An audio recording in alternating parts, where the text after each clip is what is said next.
You have 3 energy pathways. Running is one word, but it entails a lot of things going on all at the same time. In this video, I'm going to take you through an MAF test that I did earlier this week, and I want to show you the importance of aerobic development whether you're training from the mile to marathon. Getting aerobic running correct is one of the most important things you can do for training to become the most efficient and fastest runner that you can become. And if I share with you my story, would you The MAF method was developed by Phil Maffetone, and MAF stands for maximum aerobic function. You take 180 minus your age, and that heart rate is theoretically the upper limit of your aerobic running, your aerobic zone. You might have heard zone 2, all these things that pretty much come down to say easy running, aerobic running, when you are not dipping into lactate threshold, you're not dipping into any form of acidosis, aerobic, anaerobic acidosis. All these terms that really come down to getting the basement, the foundation of all of your running correct, follows your maximum aerobic function. on solid ground? 'Cause everything around me is Okay, step 1. Get frustrated because you've been following a vibes only, subjective feel only way to measure progress.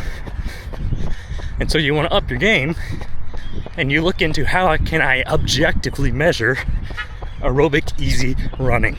Step 2, find a track or some running route that you know you can come back to and that stays relatively flat, and plan to run 3 to 5 miles. 3 miles for sure if you're a beginner, ideally 5 to get the most data. Now if you can, invest in a chest heart rate monitor, or Coros are the brands that make an arm heart rate monitors. Then for the MAF formula, you take 180 minus your age, and if you've been sick or injured in the last 3 months, subtract another 5. This will be your target heart rate. Never go above it. Try and keep it as close to that as possible for the entire test. I am injury-free and sick-free for the last 3 months. I'm 24, so I'm shooting to keep it around 150 to 156 for my heart rate. You can see that. Slow down for a second here. 150, hopefully you see that. Step 3, I think we're on. Do your warm-up. 5 to 10 minute walk or jog, a little bit of stretching, and then get ready to go. Now that you're running, you need to know why you're training this way. And there's 3 big things that if you can do these right, you're gonna make progress. 1, aerobic foundation, your aerobic mileage. This is your easy running. This is what the MAF method is all about. You have 3 energy pathways. Running is one word, but it entails a lot of things going on all at the same time. Anything from the 800 meter up to an ultra marathon uses the aerobic pathway. Once you get a higher heart rate, you dip into your anaerobic threshold energy pathway. If you do an 8 to 10 second hill sprint all out effort, you are using your ATP system, or the last energy pathway. You have these 3 dials that are going to be turned up or turned down at any moment. But like I said, if we're endurance athletes, if we're training for an endurance event, anything from the 800 up to an ultra marathon, you will be using your aerobic pathway. So you better get goddamn good at using it. Train it. That's where we're doing our easy running. We are keeping our heart rate in an aerobic zone. Yes, you can go off of subjective feel, what feels easy to you, but the best objective measurement of that is heart rate, because your heart rate will change based off of the stress your body is under. If you run faster, you'll have a higher heart rate. If you run in hotter temperatures, you have a higher heart rate. If you run uphill, you have a higher heart rate. All of these correlate to effort. And if we can keep your heart rate low and get good at that, you raise your foundation. We're building a pyramid. We have those 3 energy pathways, right? Well, at ATP, 8 to 10 second all out, we can train that, but it's a lot more muscular strength that's involved. The second closest thing to that is gonna be VO2 max. This is like what you can do all out effort for about 10 minutes. That's where you do your track workouts once a week. Interval training. VO2 max training raises your ceiling. Aerobic training raises your basement floor.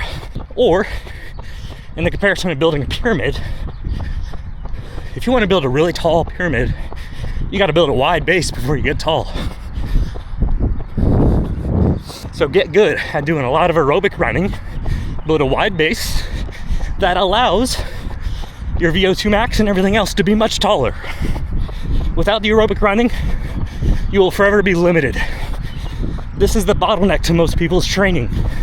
That's why you'll hear so many good top tier coaches say, get 1 to 2 good workouts in a week, and then as much running, easy mileage that you can do without getting injured, fired, or divorced.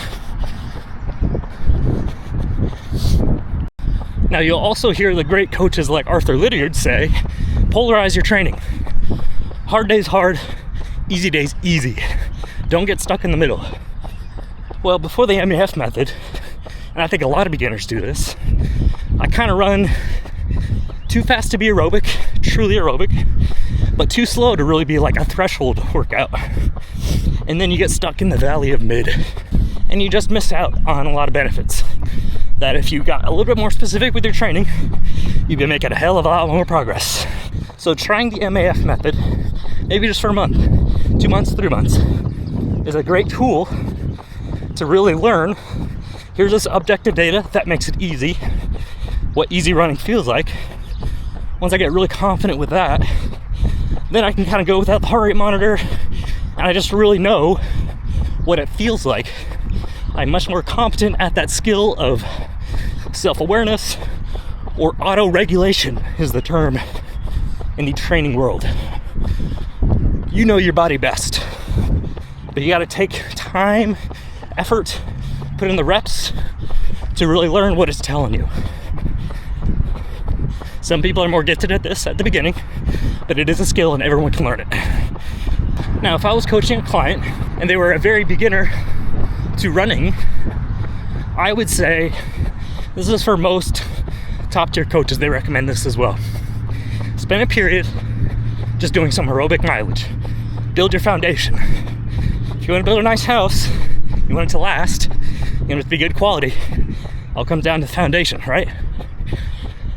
Try and get to where you can consistently run 20 to 30 miles a week.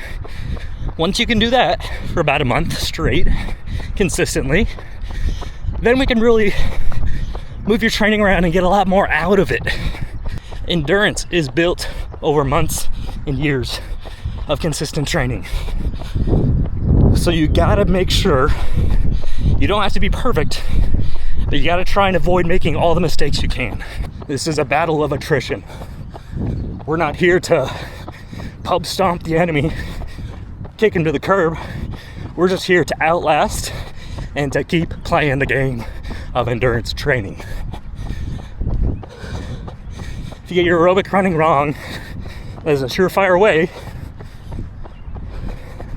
to increase your chances of injury, burnout, and fatigue. Too much fatigue. We want to try and stimulate our body just enough to supercompensate and to recover well, but not too much to where we're burning ourselves out after every run and we can't make it past 3 weeks of consistent training, finishing it up and feeling like, man, that was awesome. Let's do that again. That's the goal. Same thing with your first race. I recommend to people, it's not about trying to be as fast as you possibly can, but if you want to be fast eventually, you got to learn to finish well, to train well. So I recommend learn how to finish with a smile. Leave 1 or 2 reps in the tank. Finish feeling like you could have ran that whole aerobic run over again. Keep it easy. Once you master that, then you can make your hard workouts hard and get a lot of benefits from them because you set yourself up for success. All right, last mile, finishing up. If you can see that. Wait for it. There's 5. It was any second now. There it is. 7:56. Let's talk about the results at home.